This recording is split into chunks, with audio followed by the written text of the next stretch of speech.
The silent watch Zain was a quiet 12-year-old.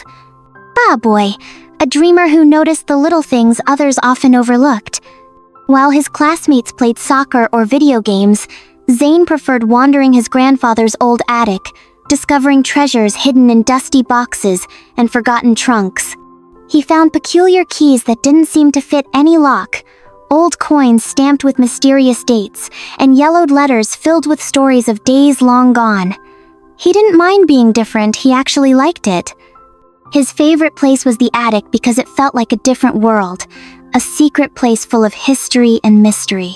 One rainy Saturday afternoon, while helping his mother clean the attic, Zain discovered a small wooden box tucked behind a stack of brittle newspapers. Inside was a golden pocket watch, slightly tarnished, with delicate hands frozen at exactly 7:23. The glass was cracked, and it looked like it hadn't ticked in decades. On the back of the watch, engraved in fading letters, were the words, "This watch doesn't tell time, it chooses time." Zain was instantly fascinated. That night, he sat on his bed with the watch in hand, winding it gently. Suddenly, the room fell silent. The ticking of the wall clock stopped. The gentle hum of the ceiling fan vanished. The shadows on the wall froze in place. Outside his window, birds were paused mid-flight. A cat hung in mid-leap, and raindrops stood still on the window pane. Time had stopped completely, but Zain could still move. He could walk, breathe, and observe while the rest of the world remained frozen.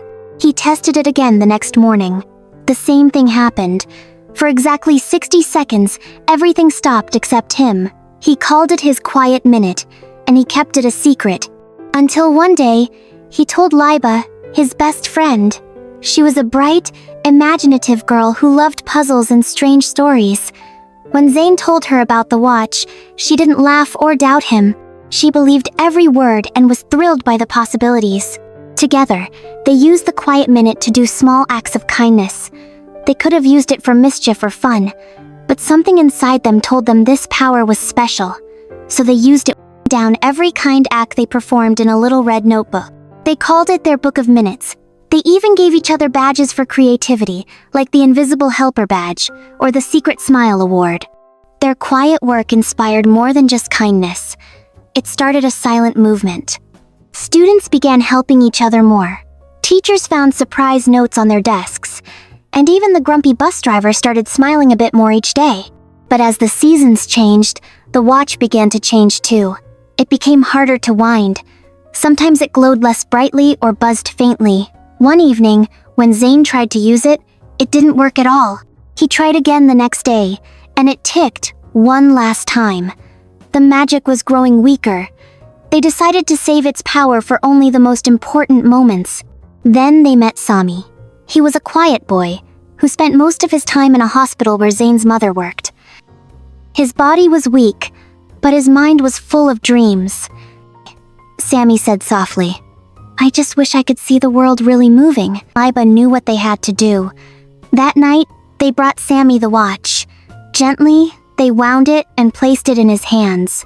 The world stopped, but not for Sami. For the first time in his life, he could walk around freely. He saw nurses paused mid-step, a leaf falling frozen in the air, and a butterfly hanging in the middle of a flap. For 60 beautiful seconds, Sami lived in a moving world. When the minute ended, the watch ticked once, and then never again. It had given its last gift. Zain placed the silent watch in a glass case on his desk, not as a toy but as a symbol. He and Laiba started a club at school called the Kindness Clock. The idea was simple. Everyone should do one kind thing each day, even if no one notices. They helped students with homework, wrote letters to kids who felt left out, baked cupcakes for the janitor's birthday, and left small gifts for shy classmates.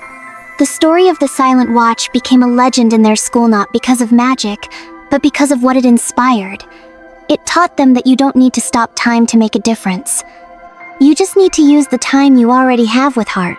Years later, Zain grew up and had children of his own.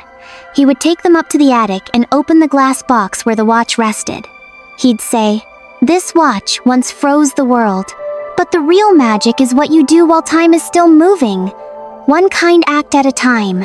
His children would listen with wide eyes, imagining what it must have been like. Then they'd go out into the world, carrying his words in their heart.